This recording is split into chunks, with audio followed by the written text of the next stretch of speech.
This week, I have Greg Heilers with me, and he is the founder of, oh God, what's on it? Jolly SEO, right? And we're going to be talking today about SEO and how that's changing in the AI times.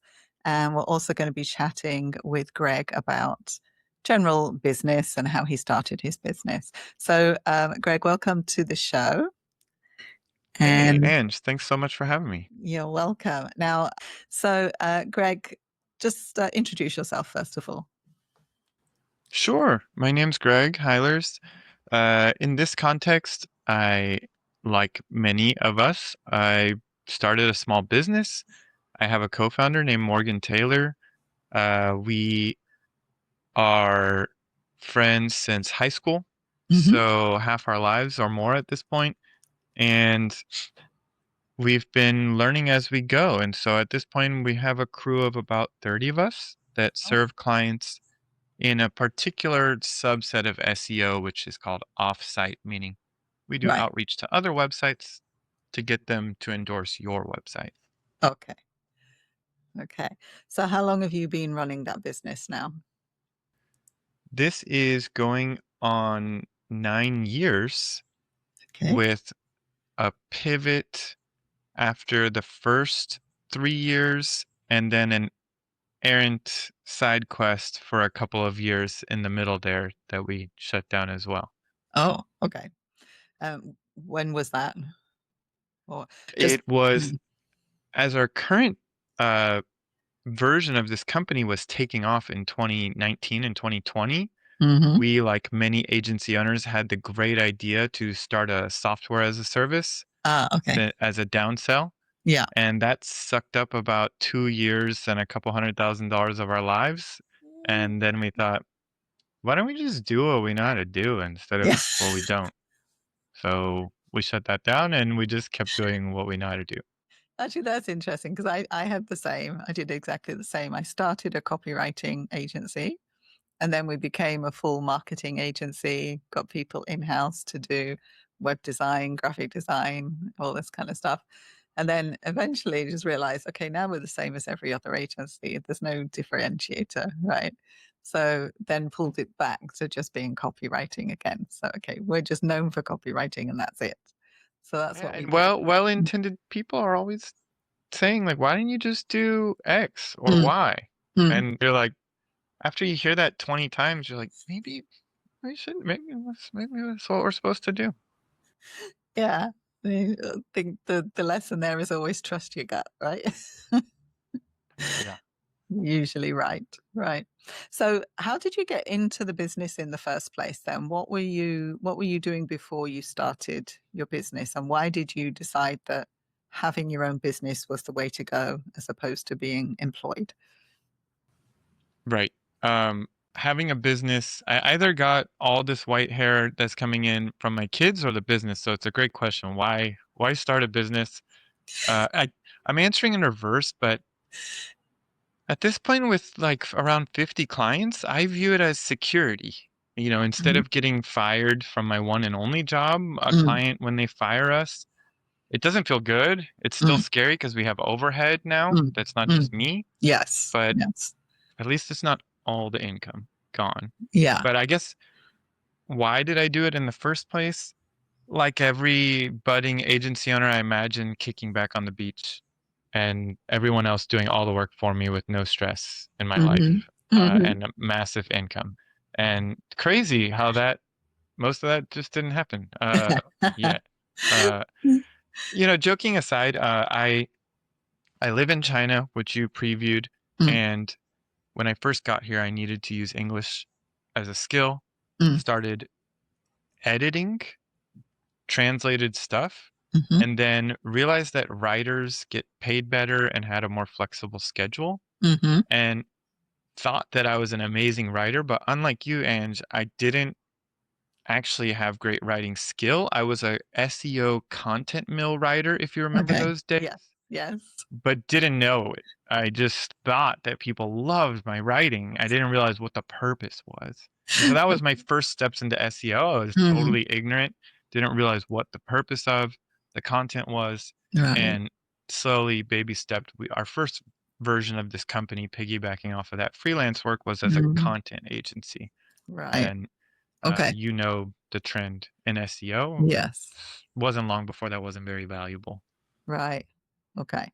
So, okay, this is one of the things that interests me actually running a business, and what people sometimes don't think about when they first start is the fact that you have to keep pivoting, right? You have to keep moving with the times, and especially digital age, there are so many changes. They happen so fast that you do have to keep changing, right?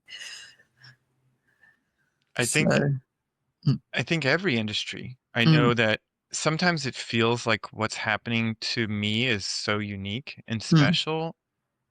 I try to keep perspective. Every client I talk with is dealing with a problem that they need to deal with, mm, or it threatens.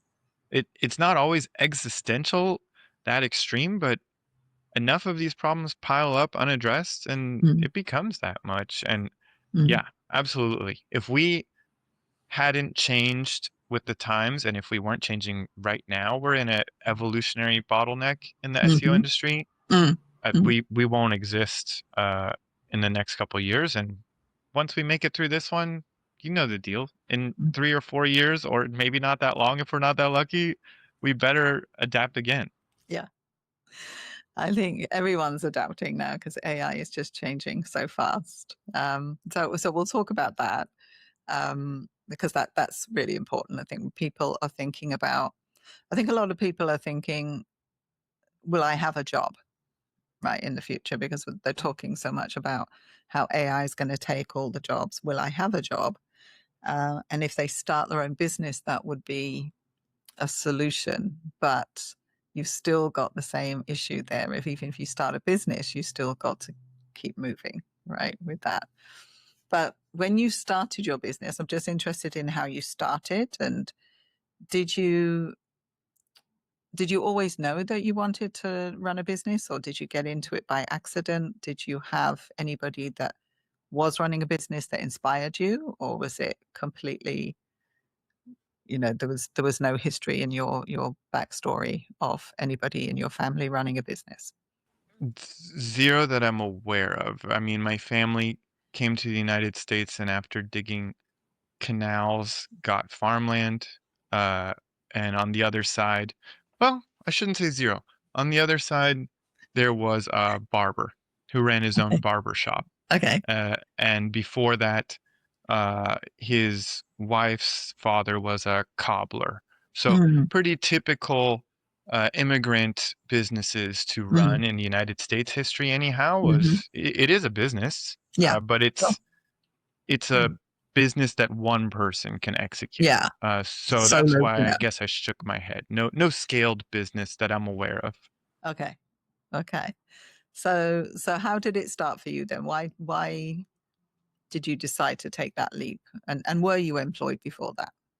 Did you have a job? No, in fact, Jolly is my first attempt at working professionally. Before this, I Oh, worked in agriculture and conservation, but not professionally even, just very right. small scale projects.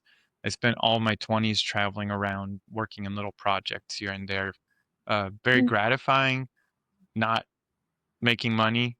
And then the pressure of, oh, a kid appeared in my life. So I got to get my, you know what, together. And I was freelancing and hustling as I described, and I introduced my buddy Morgan to content writing, and he quickly picked up on the fact that what I knew, I was doing the majority of work at one agency.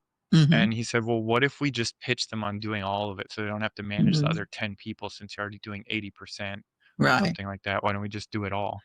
And Right. that was a great pitch. Uh, but I would say this to anyone who's like, "Oh, I see the through line." I had my first coach try to talk me down Cool. because we got the visions of grandeur, Okay. and he said, "You've known that agency for 2.5 years. Don't think that a cold pitch is going to replicate that extremely warm relationship." that you had off that first pitch. It's just not going to be the same.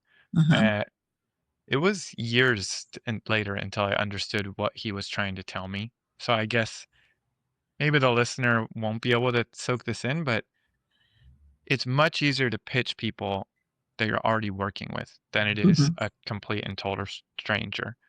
Um, Mm, I guess the only takeaway I can offer is if you're already gainfully employed and you're thinking about opening your own business, reach out to your past or current employment before you cut ties. mm. Okay, because they may be able to give you work, right? Yeah, I mean, they say as well, it's easier to get business from your existing or cold clients than it is to get new clients, right? You have to invest money and time to get new clients, so it's easier to go back to the old ones and try and rekindle a relationship with them as well. That's certainly true. Um, so how do you get business now? We get business now. I mean, look, we're both investing time in hoping to generate awareness and authority through Mm, content. So mm, I think that people, as scary as it can be, need to just take baby steps into video and audio if you mm. can be brave and do that.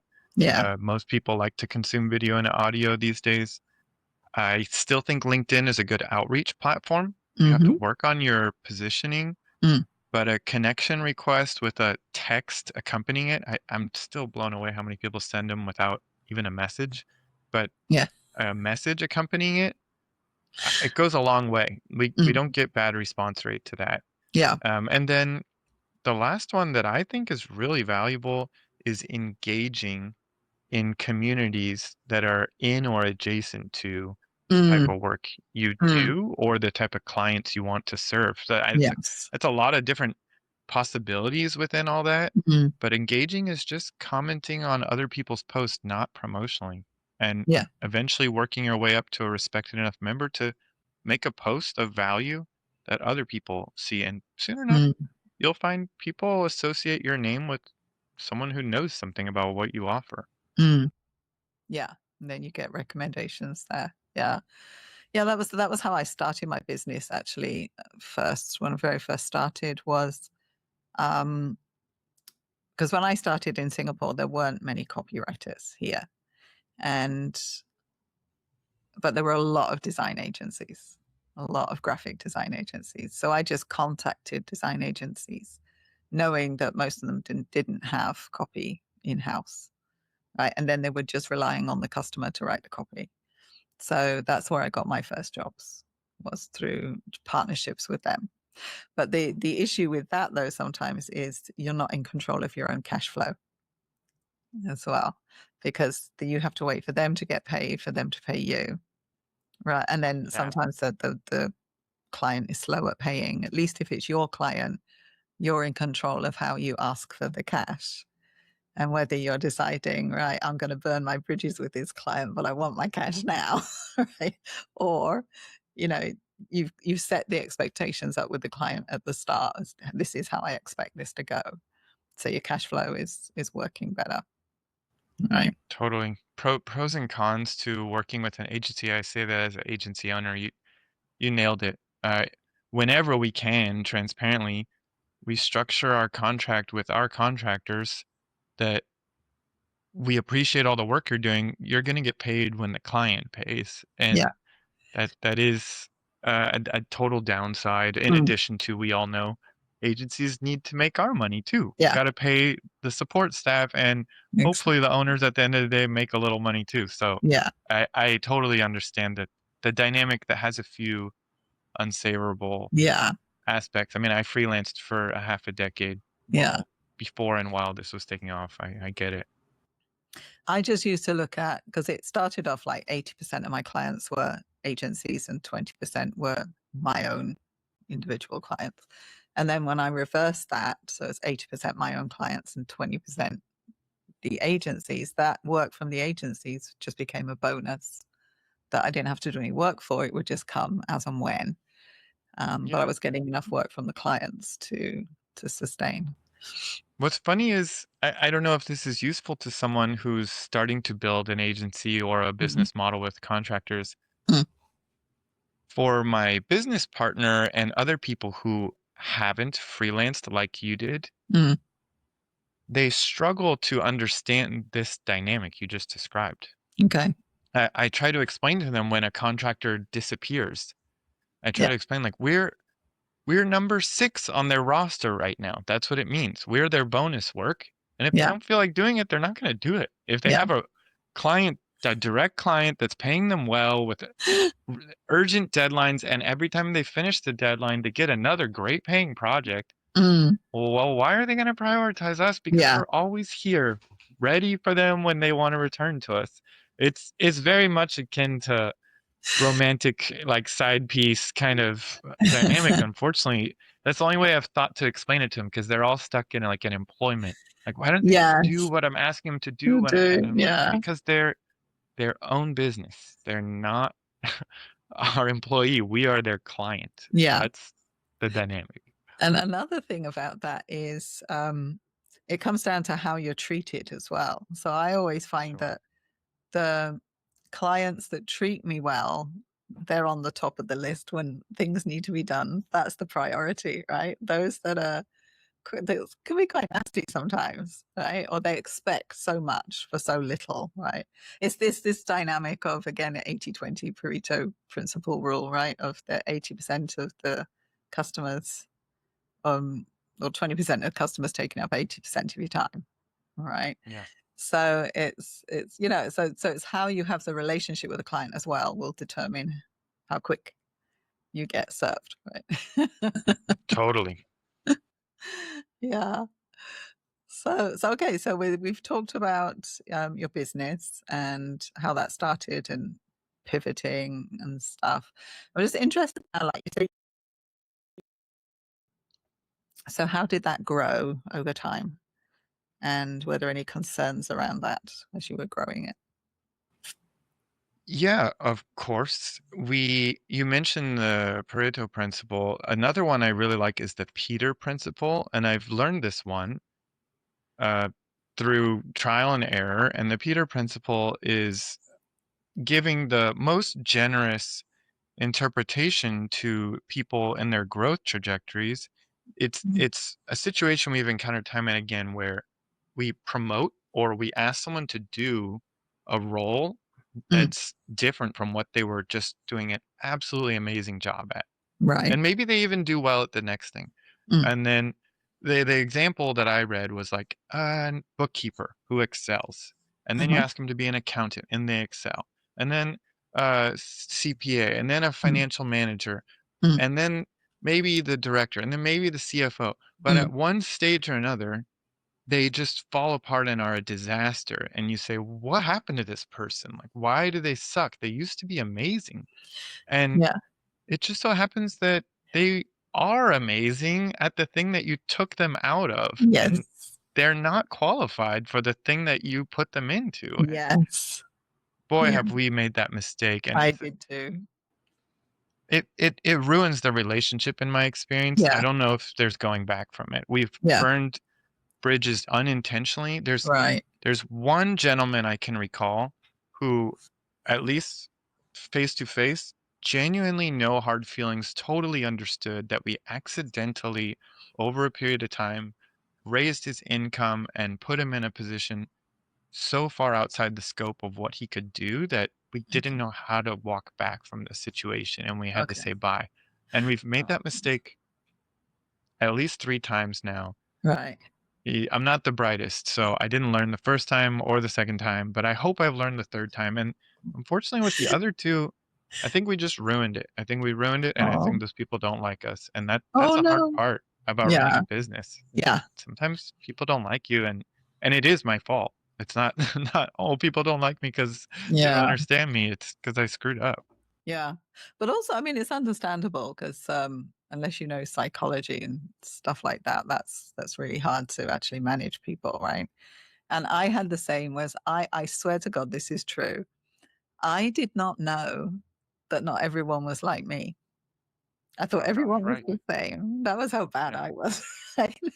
So the first employee I lost was an admin staff. She was the first person who worked for me, and she was brilliant at what she did. right? She was really good at admin, and I could just leave her to do everything, and she was great at it. I was thinking, okay, she must be really bored. So let me give her something else to do. Let me give her more work to do because she must be really bored. She's doing the same thing day in, day out. It's going to be really boring because I would find it boring. Right? But not understanding that she didn't find it boring. She liked the stability, she liked the consistency, and just being able to do the same thing all over, every day. And then when I had her doing sales calls for me, it's the worst thing you could get anyone to do, right? So I Yeah, had her. as the business owner, it's so funny how my head went to like, when can I stop doing the sales calls? I don't believe these people who say if you're under 10 million revenue, the founder needs to do the calls. And whenever times get hard at this company, I'm like, yeah, I don't know what I was ever thinking. There's no way I would stop doing sales calls because that is the most valuable thing I can do. They don't need me doing anything else Yeah, if I just show up for yeah, that one thing. yeah. Yeah, that's tough. So that was one mistake that I made was with then when I realized, okay, different people have different personalities, and then you've got to find the people with the different personalities to fill the roles that they would naturally be good at as well. So that helped a lot when I understood that. Yeah, Yeah, it's amazing what you said. I don't think I've learned that yet.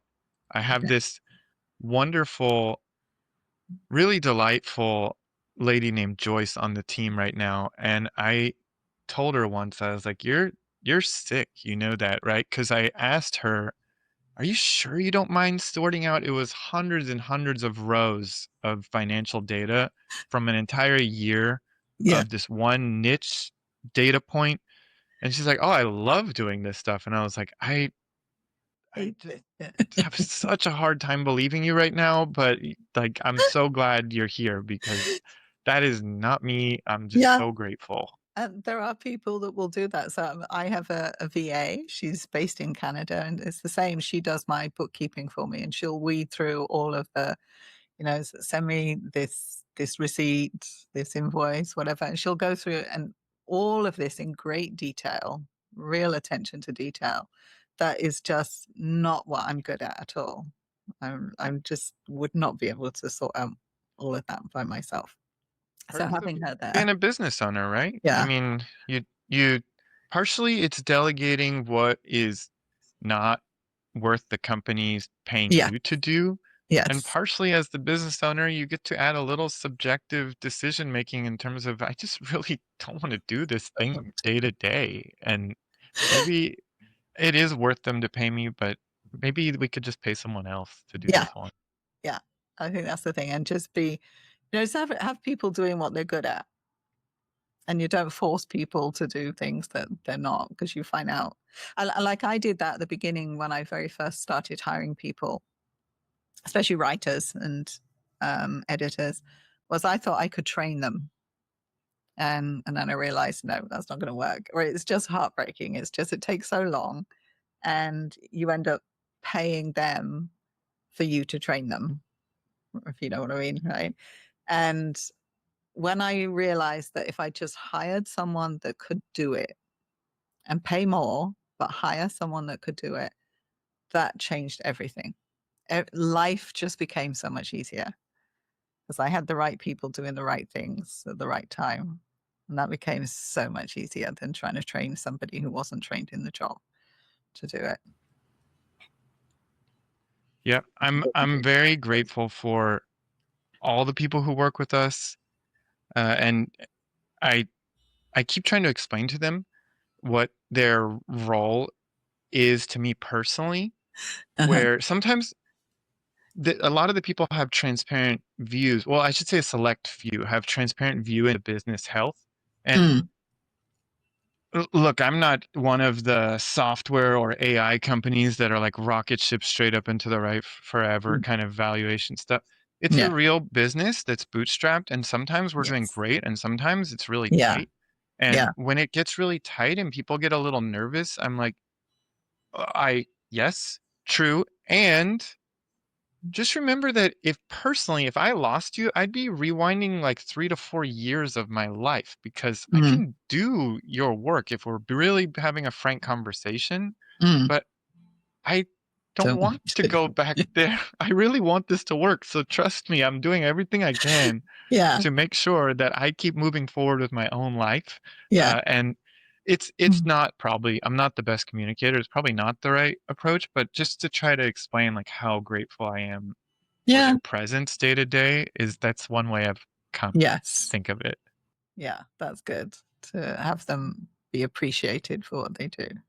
It's important, I think. Yeah. Yeah.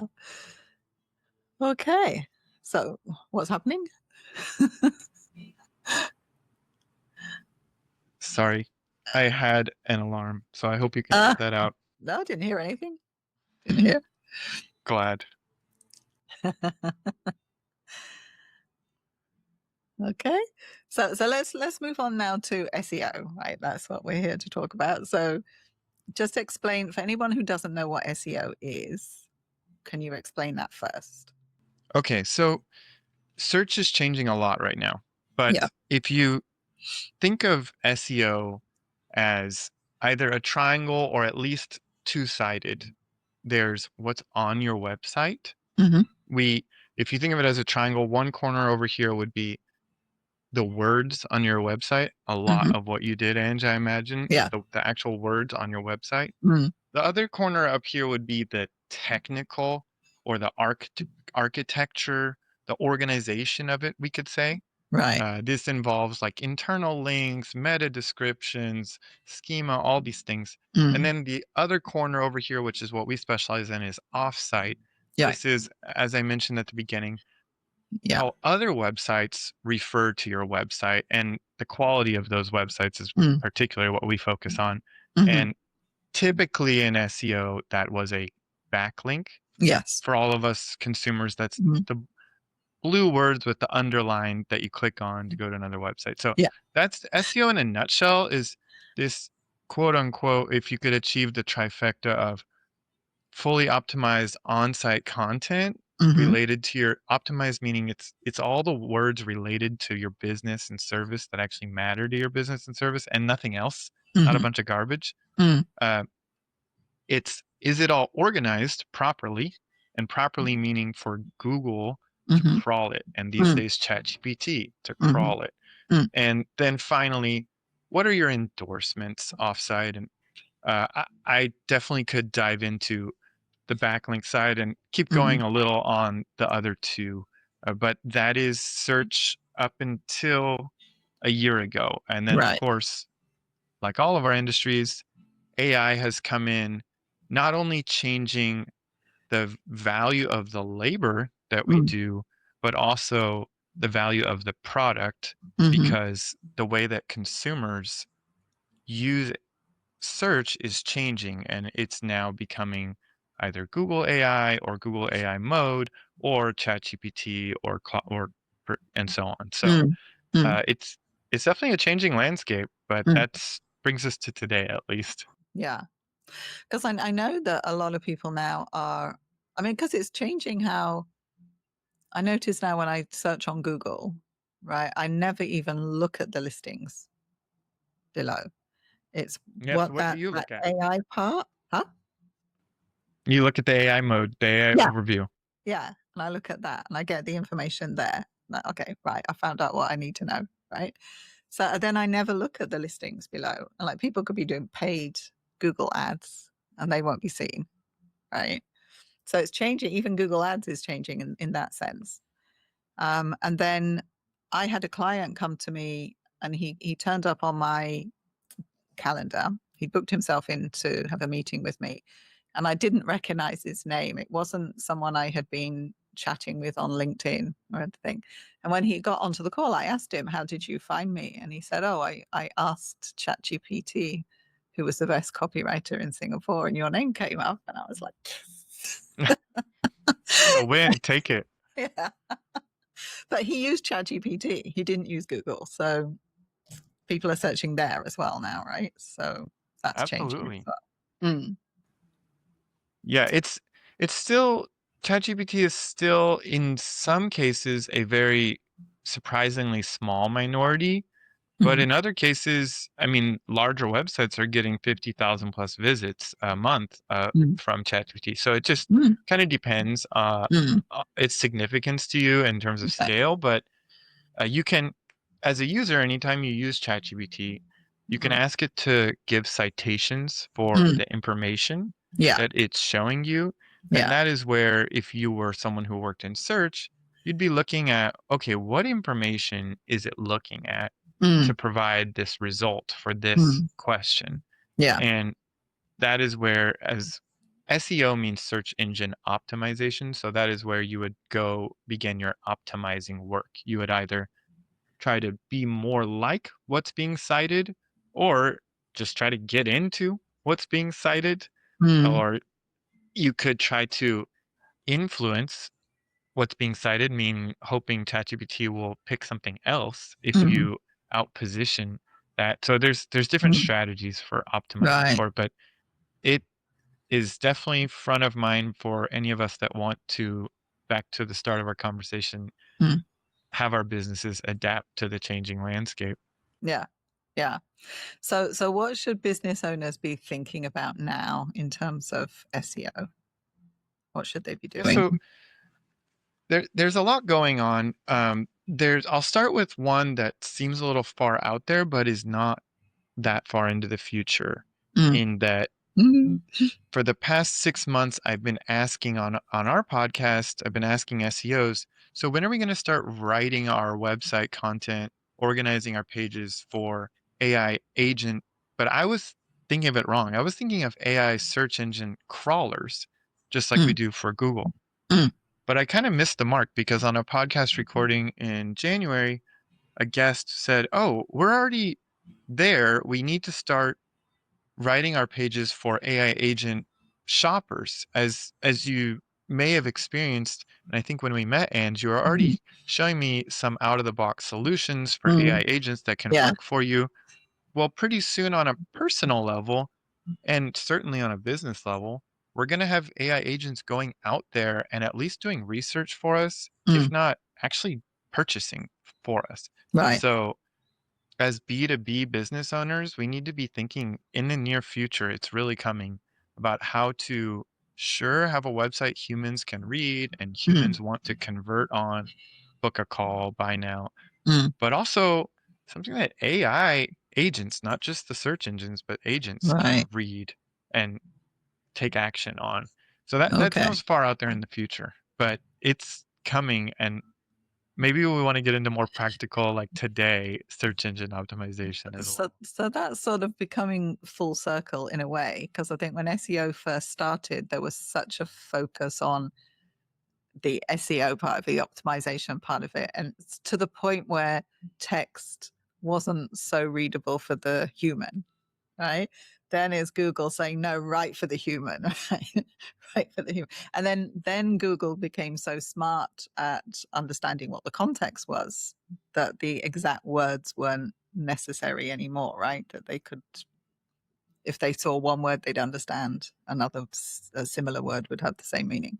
So they could understand the context. They became smarter, right? So the sounds of what you're saying now, it's becoming, we're going back to that. Okay, it's got to be for the bots.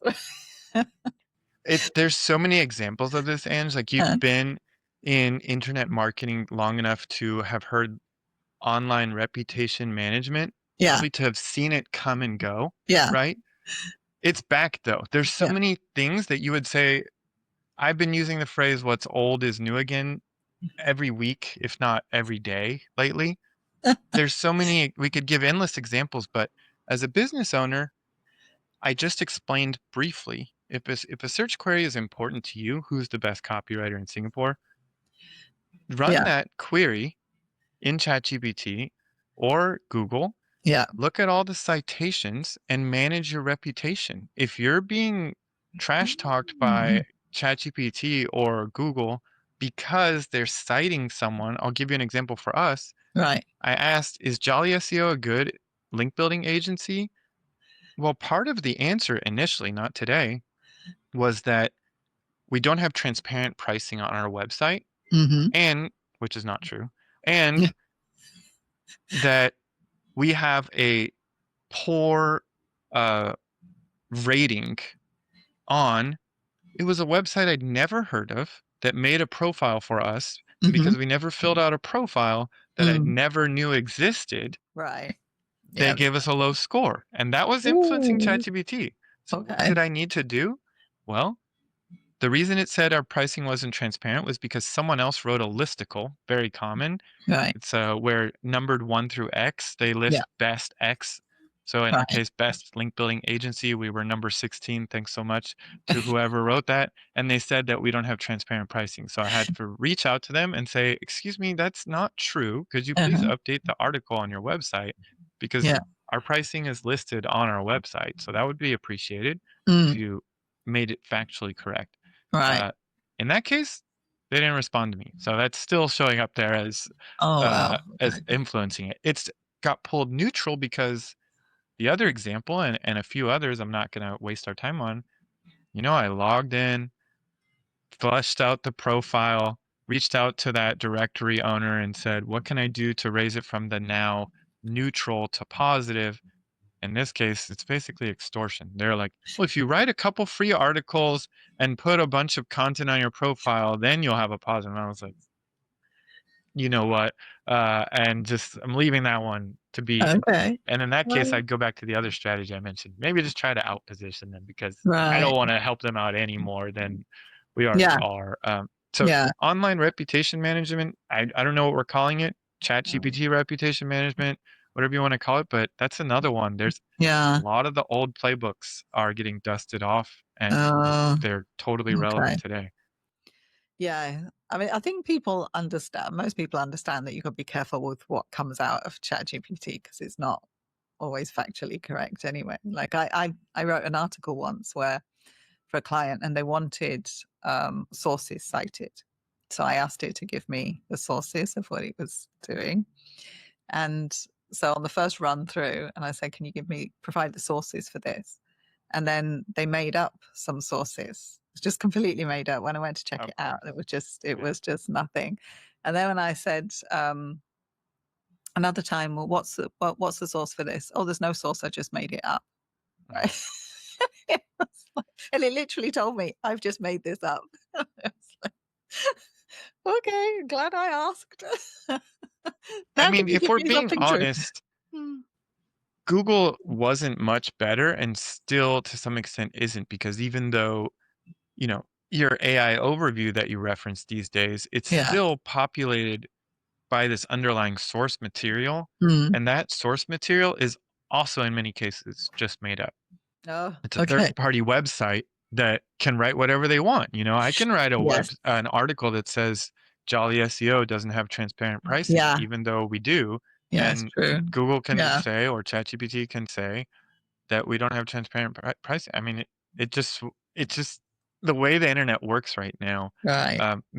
Maybe you could appreciate this, Ange. One thing I've found really sad in our current predicament Mm. is that we're going into content kind of in a rabbit hole, and I'll pull back out in just 30 seconds. But a lot of the content flagged as AI content, it's for sounding, in my opinion, like an English second language writer would write Oh, things. okay. And I don't Mm. have the data to back this, but to me, it's just so logical because who wrote most of the internet content that these LLMs were trained on? But content mill writers from Yes. various countries around the world who are willing to True. work at those rates. And Yeah. some of the turns of phrases everyone says, "This is AI," it's Yeah. exactly how they would type, and I'm just so Yeah. sympathetic. I'm this dude, and you're this lady living in Yeah. another country. It's hard to Yeah. speak another language like a native speaker, and Yeah. to write like one, Yeah. that is, like, nearly impossible in my opinion. So, it's a really interesting landscape to figure out what's real and what's not. Yeah. Yeah. I think it's just use it as a tool, and use it as a first draft, but you've definitely got to write over it for sure and make it your Oh, own. yeah. Yeah. And also train it with, like those bots that I told you about, the AI agents that I'm using. Um, I've got them trained. So I don't have to explain myself. I can just say, right, write for me in my tone of voice and whatever. And I get things that I want. So it's a real time saver for that. That's for sure.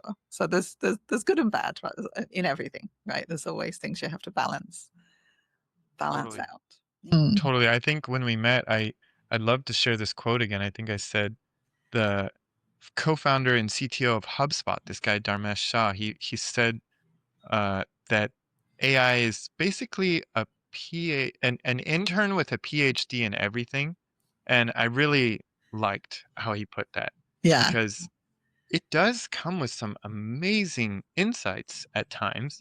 yeah, And also, you do need to train it because it has no context, no yes. idea. It's coming as a little baby every time with no it's a blank canvas every time we bring it into a new existence. You need to And train it up on the context before you start yeah, expecting good quality. but actually, interestingly, humans also have the same problem, which I Same find thing. Yeah. it's, there's that they communicate with no context on what they're talking about and expect somebody to understand what they're talking about, and that just leads to miscommunication, mistakes, repeat work, all of that kind of stuff because they didn't give the right context in the first place, right? So it works, giving ChatGPT the right context is important, but also give humans the right context, or else they'll just We go and need do it. what they think they should be doing. Yeah. Mm, that's true, right? Okay, so I think we'll wrap this up now. We've gone over time a little bit. So, but it's been a pleasure speaking with you today and learning about your insights into setting up a business, running a business, and the changing landscape of SEO as well. It's been really, really interesting talk. So, where can people find you if they need to get some more information from you? Oh, I'm just grateful to be invited, and thanks for having me on, dealing with my VPN and China life here. But you can find me online. LinkedIn is a great place. We're all on there. My name is Right. Greg Heilers, Yeah. Heilers, and if you have questions that I didn't answer, it doesn't have to be related to our service, but Mm, keeping in theme, I'm always happy and grateful when someone else does the same, just to share some of the hard lessons learned. yeah. Doesn't mean I'm right. It's just we all learn some things along the way. And Yeah. That's very true. That's very true. Okay, so thank you so much. I will put the links below on your LinkedIn profile. I'll put your business website up as well so people can go and check you out there as well. Okay, so thanks, Greg, so much for joining me today. thank you. Thank you for listening to the show today. And if you've liked what you've heard, then do subscribe to the channel wherever you see it, wherever you're watching it. And if you're on YouTube, ring the bell so that you can get notified when we upload another episode so you don't miss the episodes as they come up.